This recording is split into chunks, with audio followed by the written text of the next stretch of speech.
My plan to dismantle the deep state and reclaim our democracy from Washington corruption once and for all, and corruption it is.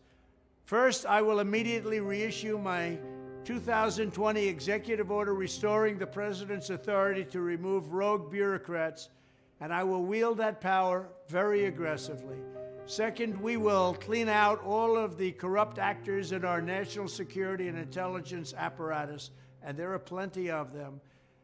The departments and agencies that have been weaponized will be completely overhauled so that faceless bureaucrats will never again be able to target and persecute conservatives, Christians, or the left's political enemies, which they're doing now at a level that nobody can believe even possible.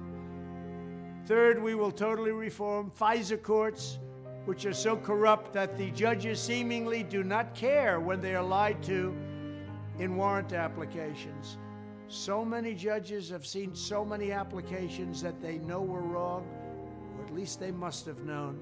They do nothing about it. They're lied to. Fourth, to expose the hoaxes and abuses of power that have been tearing our country apart, we will establish a Truth and Reconciliation Commission to declassify and publish all documents on deep state spying, censorship, and corruption, and there are plenty of them. Fifth, we will launch a major crackdown on government leakers who collude with the fake news to deliberately weave false narratives and to subvert our government and our democracy. When possible, we will press criminal charges. Sixth, we will make every Inspector General's office independent and physically separated from the departments they oversee so they do not become the protectors of the deep state. Seventh, I will ask Congress to establish an independent auditing system to continually monitor our intelligence agencies to ensure they are not spying on our citizens or running disinformation campaigns against the American people, or that they are not spying on someone's campaign like they spied on my campaign.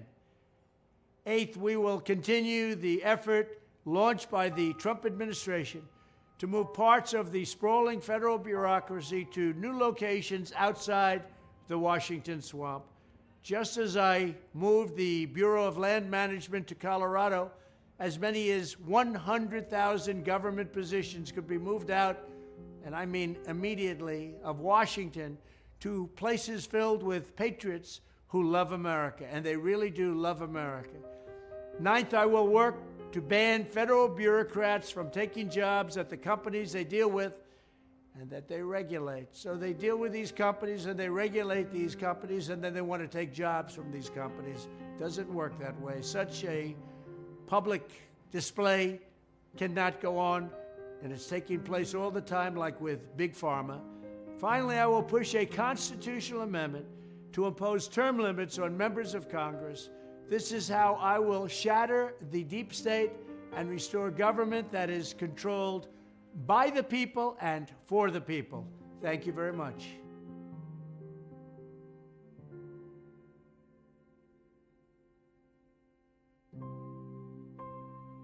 Muslim problem in the world. But you do believe overall there is a Muslim problem in the world? Well, there is a Muslim problem, absolutely. You just have to turn on your television set. I think Islam hates us. There's something there that there's a tremendous hatred there. Did you mean all 1.6 billion Muslims? I mean a lot of them. You look at what's happening with the Quran, it's a pretty scary thing. There's something there that teaches some very negative vibe.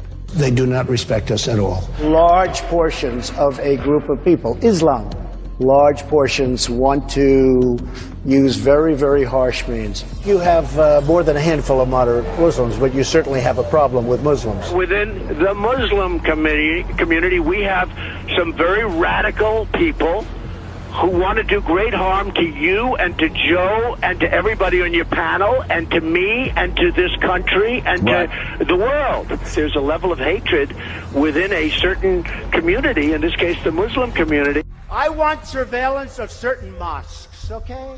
If you have people coming out of mosques with hatred and with death in their eyes and on their minds, we're going to have to do something. They're trying to take over our children and convince them how wonderful ISIS is and how wonderful Islam is, and we don't know what's happening. And we have to look at the Muslims, and we have to do something.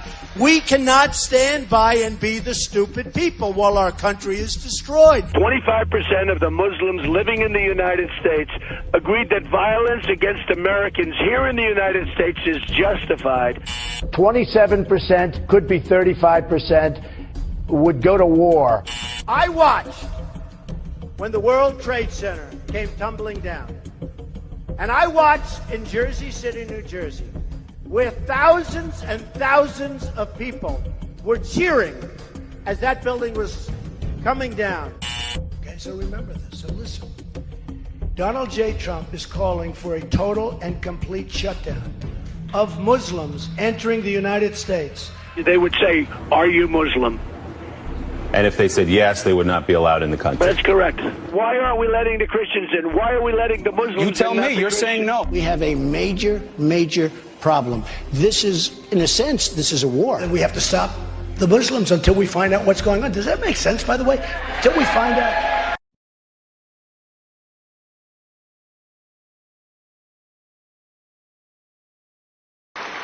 We'll get the resignations of every single senior official who touched the Afghanistan calamity to be on my desk at noon on Inauguration Day. You know, you have to fire people. You have to fire people when they do a bad job. We never fire anybody.